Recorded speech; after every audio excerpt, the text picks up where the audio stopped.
magaling siya, may lakas siya, mahaba yung kamay niya. Pwede pa siya mag-champion. Matapos nga pong wasakin at tapusin ni Cuadro Alas ang pinuno ng mga batang tirador ng kaning bahaw at bugok na itlog at binansagan na the Japanese headache na si Ryo Akaho.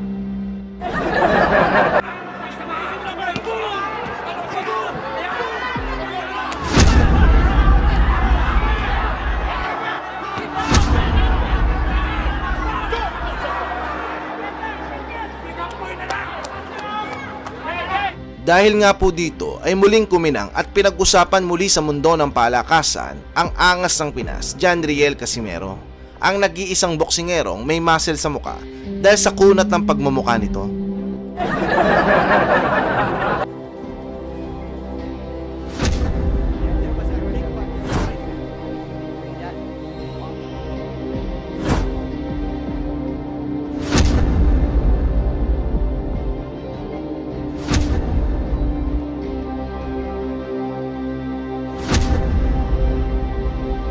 Dahil sa sobrang kasikatan nga po ni Casimero, 6 na buwan lamang po ang nakalipas matapos ang pagwasak po nito kay Akaho, ay muli itong nagkaroon ng isang malaking laban.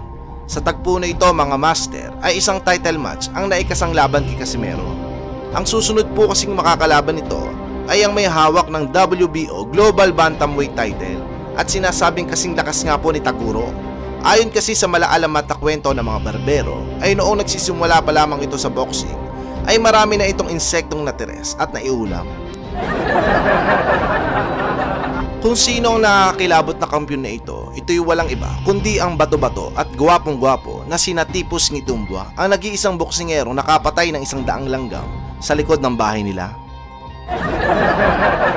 Ayon nga po sa prediksyon ng kagalang-galang at walang kayabang-yabang sa katawan na si Silver Boys TV ay sina Tipus na nga daw po ang tatalo at wawasak sa kanyang best friend na si Cuadro Alas.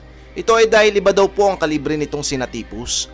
Bago kasi ang laban nito kay Casimero ay nagkaroon po ito ng 12 sunod-sunod na panalo at isa lamang po ang maswerteng nakatawid sa 12 rounds, lahat po ay semplang sa inidoro.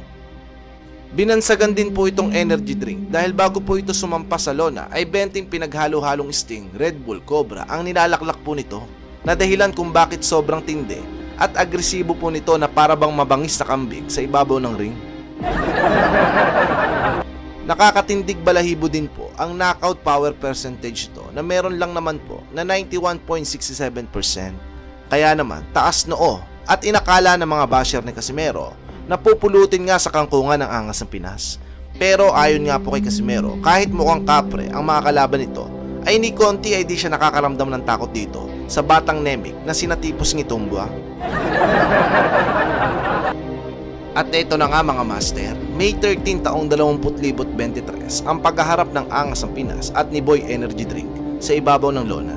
Sa umpisa pa lamang po ng salpukan ay nagmistulang mabangis na kambing na si Ngitumbua. Sobrang agresibo nito samantala si Casimero tamang chill lang mga idol. This is a place where he can be more comfortable, stronger. He looks strong. He looks very strong, and at the same time, he doesn't have to cut the weight that he had problems with in the bantamweight.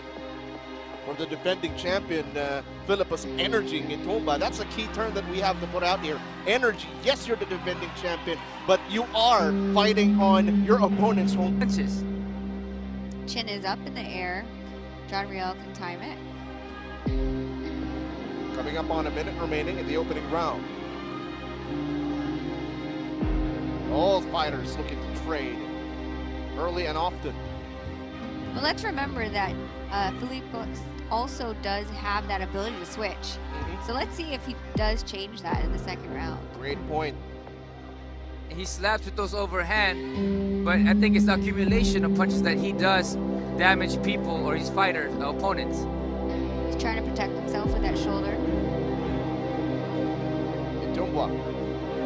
I think John Riel is looking for a big shot to land against Ngitumbua.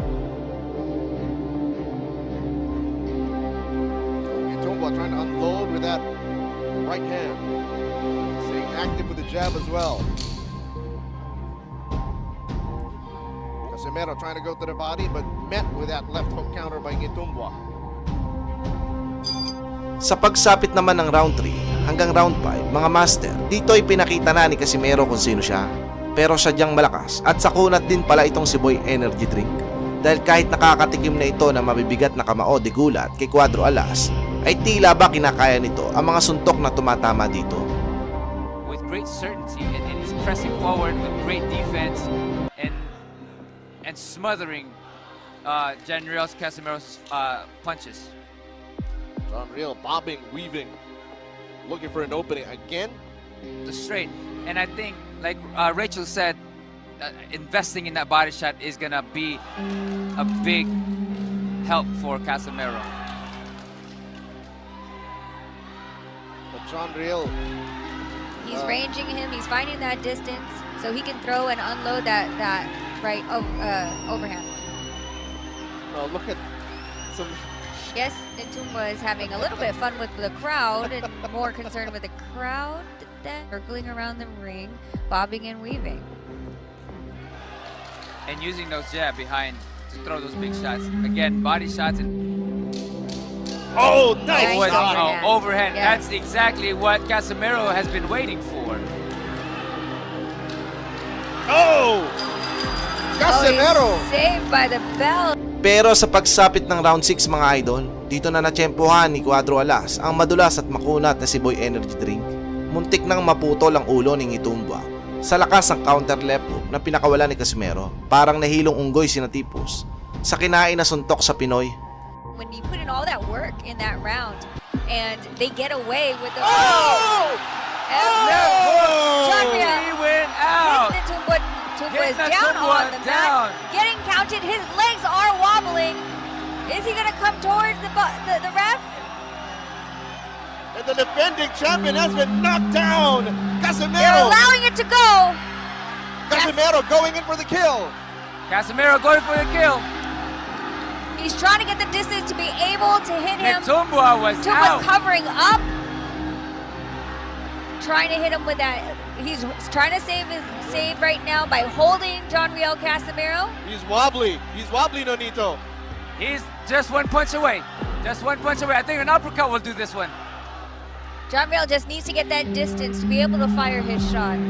Oh, look at him. Look at He's him. Almost reaching. out on his feet. Almost out on his feet. He's reaching in to try to clinch John Riel from hitting him. He tries to get a left hook in, and the barrage of punches that John Riel is throwing. The champion just swinging for dear life. His right leg is out. It's barely bending. He is just a punch away, and he has no more power. Pinilit naman na makabawi ni Natipos sa mga sumunod na rounds, ngunit sa huli ay tinanghal pa rin na panalo si pambansang angas ng Pinas via unanimous decision. Maluwag naman itong tinanggap ni Nitumba, napayakap na lang ito kay Cuadro Alas at napaiyak na lamang ito sa sama ng loob. Ito ay dahil 5 taon palang pinaghandaan at hinintay nito ang laban sa kababayan natin si Casimero, ngunit sa huli ay nasayang lang ang paghahanda nito. Anong masasabi nyo dito mga idol? Magbigay ka ng pinakabrutal na komento at pag-uusapan po natin yan ng pinakabrutal din sa ating comment section. Maraming salamat mga master.